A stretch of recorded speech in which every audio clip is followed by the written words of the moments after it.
Can I start? Okay. So cantatas.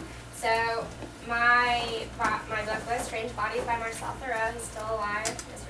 Cantor's class. I honestly believe that it would be a great addition to the curriculum because you can tie it into most of the first semester books that we've read. A basic plot summary of it is there's this literary scholar who basically travels the country for the first part of the novel to validate the works of a specific Samuel Johnson, who was actually an 1800s author, because a music mogul hired him. So he goes all around the country. A lot of it takes place in Russia, which takes it back to Child 44. And as he investigates, he realizes there's slight discrepancies about each of the work, but not enough to the point where he thinks that the whole collection is false. Then it gets to the point where in his wake, a couple of people die or vanish because he's protecting these writings. It's actually a lot like The Ninth Gate if you've seen the Johnny Depp movie. It's very similar.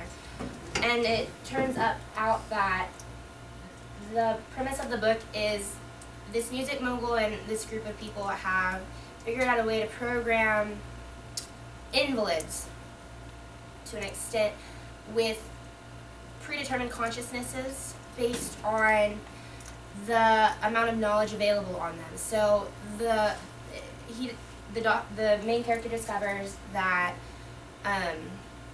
the writings that he's been trying to validate are Johnson's, but they're not really, because they've reprogrammed this savant to be able to write like him, even though Johnson has been dead for 100 years.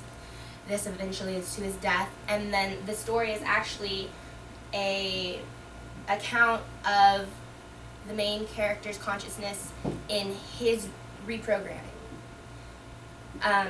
So a lot of with that, I think it's the perfect fit because it talks about that you have the same issues of morality that we have in Frankenstein.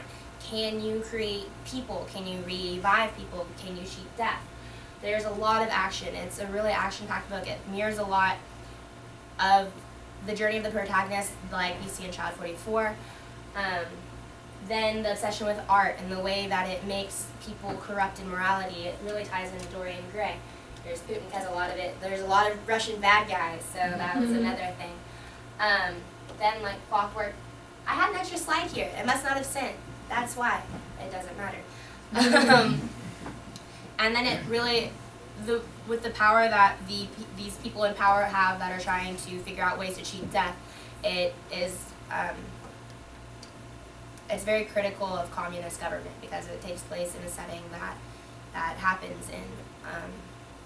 So overall, I think that it would really be a great book to read because it ties the themes of the novels that we've read on the whole first semester in very well, and it's very interesting along with its own, and it has things of its own merit that you would discuss, and it has a lot of references to Milton and Shakespeare. Parts of it are written in relative parallel, and it's very eloquently written. It is a fantastic book. It has great sentence structure, so even if it was devoid of plot and any sustenance in that we could relate it to, it's written in a way where it's very inspiring, and you would want to read it.